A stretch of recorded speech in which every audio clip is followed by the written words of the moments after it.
Society cannot stand to the reality of life. The fake cannot stand the real.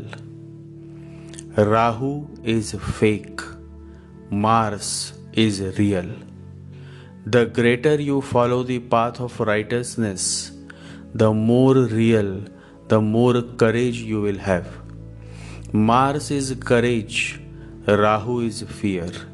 And they are two polarities that are not made for each other, but they are against each other. Fear is what the society tries to impose upon you, upon all of us, because the society would never want you to know the truth, to follow the truth.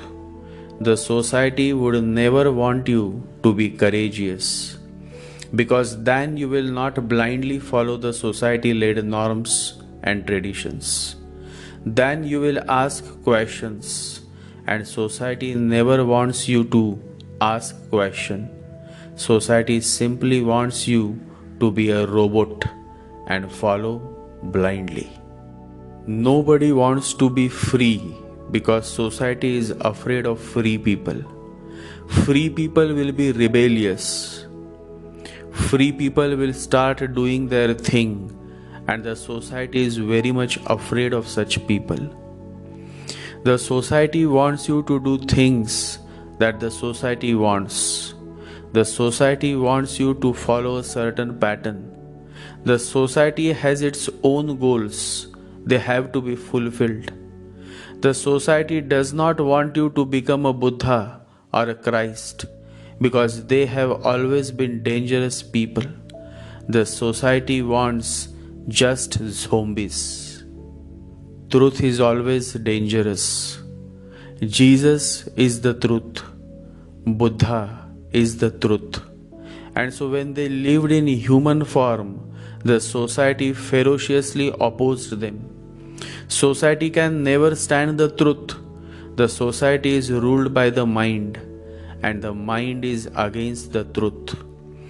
Rahu is the north node of the mind, and Rahu makes sure that you never get to the bottom of the truth. Rahu will make things appear as the truth, when in reality they are not. And so a man or a woman who is following his or her mind is always found to be in the tight clutches of Rahu. And Rahu ensures that you live always under fear. In fact, the other name for Rahu is fear. And the more you all become fearful, the more you will find absence of courage within you. And success comes, love comes only when there is courage. In fact, love is not possible without courage. Love is a dangerous path, and only those who have courage can travel it. To love means to drop the ego, to drop yourself. Love means not to be. A young man asked, "What is courage?"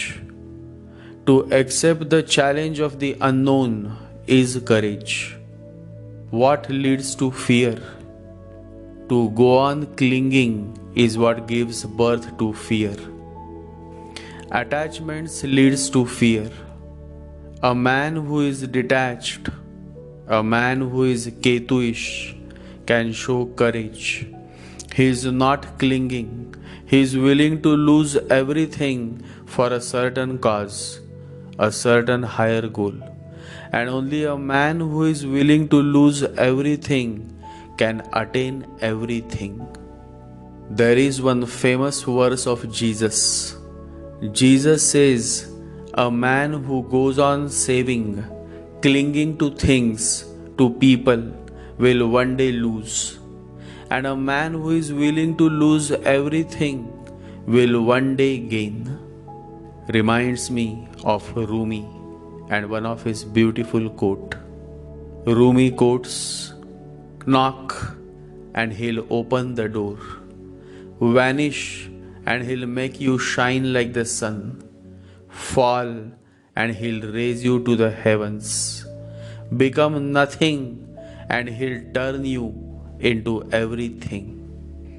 Stop clinging, stop trying to become somebody, and you will find the way.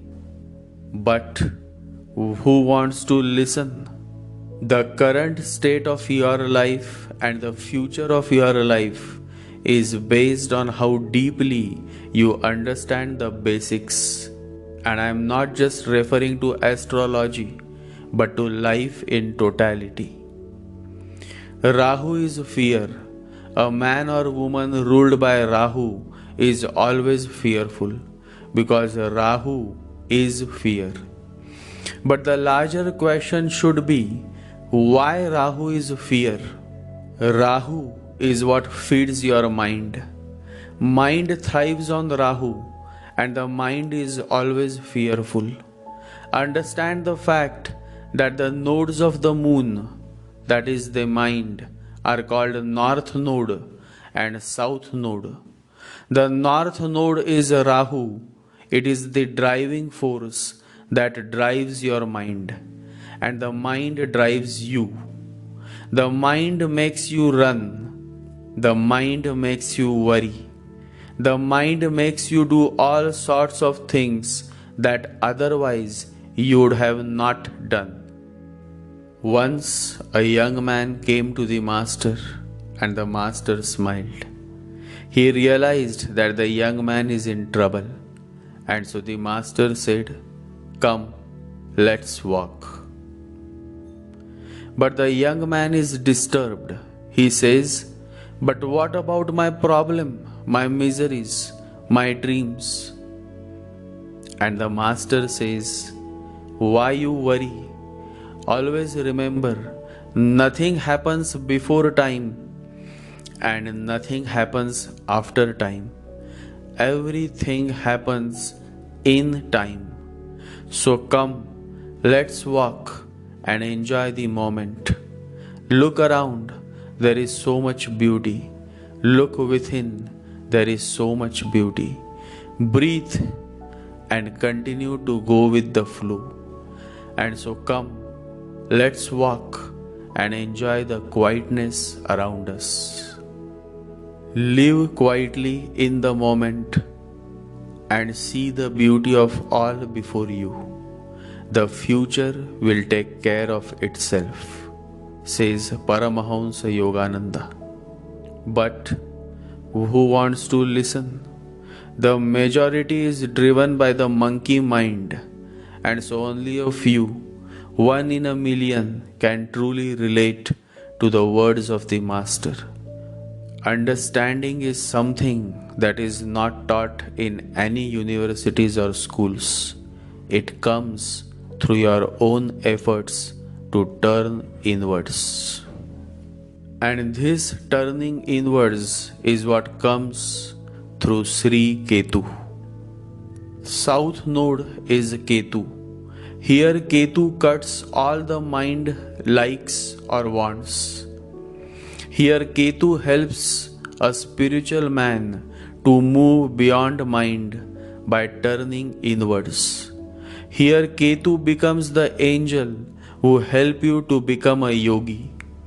In fact, Ketu himself is a great yogi. And when you reach to the stage of a yogi, there is no fear. You are not afraid of anybody. Then courage comes. Then Mars is not sexual. Then Mars becomes the driving force that looks into the eyes of the devil, temptations, that is Rahu, and defeats it. Once the flame of awareness, of consciousness is instilled within your being, then you don't run away from fear. Then you don't run away from temptations. Then you simply face it and defeat it. And that is your real victory, when you overcome your fears, your lower desires. It is necessary to remember that sexual desires arise in your mind when you are in a very comfortable position. Sexual desires will never arise in your mind when you are in a problem, when you are struggling, when you are in some difficulties. Once it happened that a close disciple of Bhagwan Raman Maharshi looked at a female, and in his mind suddenly a sexual desire arose, and Bhagwan Raman Maharshi instantly recognized it, and Bhagwan said to his disciple, "Go and stand on that hot rock." And the rock was really very hot. It was burning hot because it was 12 in the noon. It was the afternoon sun, and the mountain rock was very hot. And the disciple immediately followed the word of the master. He went and he stood on that burning hot mountain, and his legs started burning. But a miracle happened.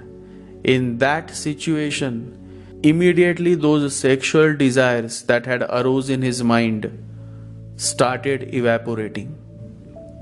Within no time, all those desires, sexual desires, disappeared.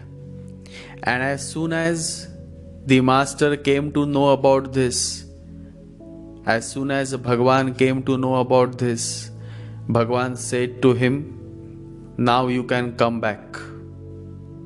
So you see, the message is that whenever any sexual desire arose in your mind, then you should immediately engage your mind into something constructive, or you should simply give some pain to yourself, just the way the man was told to stand on a hot rock mountain, burning hot because of the afternoon sun.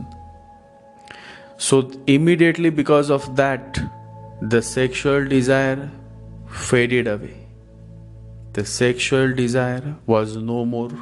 The distraction or the attention was immediately changed. So this is how you can overcome your sexual desires, by either engaging yourself in some work and ensuring that there is no gap in the mind. There is no emptiness in the mind, because empty mind is a devil's home. Don't just run from temptation. Look it in the eye and defeat it. And so, temptation is a test. This test you have to go through as you progress on your spiritual path. As you can see, a very close disciple of Bhagwan Raman Maharshi, even he too was tempted with sexual desire. And then how Bhagwan helped him by distracting his mind towards that hot burning rock on which he was standing. So these kind of temptations, tests will come. Rahu is the primary figure that brings temptations. And on the spiritual path, the more you come closer to God, the more you come closer to self-realization, you will have to face many temptations. These all are tests. How you face them and how you defeat these temptations is what decides your real mettle, your real being, your real will, self-will.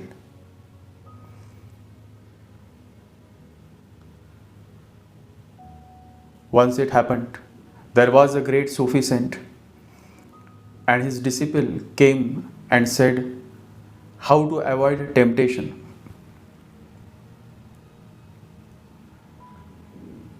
How to prevent myself from the devil that brings this temptation. This devil is Rahu. And so when he asked this question, the Sufi saint laughed, a loud belly laugh, and he said, "You don't worry. You still have to reach to that stage where temptation will come, because temptation always comes at the last stage, and you haven't yet reached to the last stage. So don't worry, it will not come. The devil is not chasing you, because right now you are still very far away from the stage of self-realization. As you come closer to the stage of self-realization, it is then that temptations will come and God will test you. And at that point of time, I will be there to help you. So right now, you don't worry, because the devil is not at all interested in you. You are still at a very primary stage. So no need to worry. So always remember, as you step ahead on the spiritual path, many temptations will come. Money, sex, power. The whole world will try to pull you back, because you are getting out of it. You are going to taste the real freedom. And so, it is then when you will be tasted. So don't give up. It is a time when you should keep going, and you should look into the eyes of the devil and defeat the temptations. Defeat Rahu. Enough for now. Jai Sri Ganesha. Jai Guru.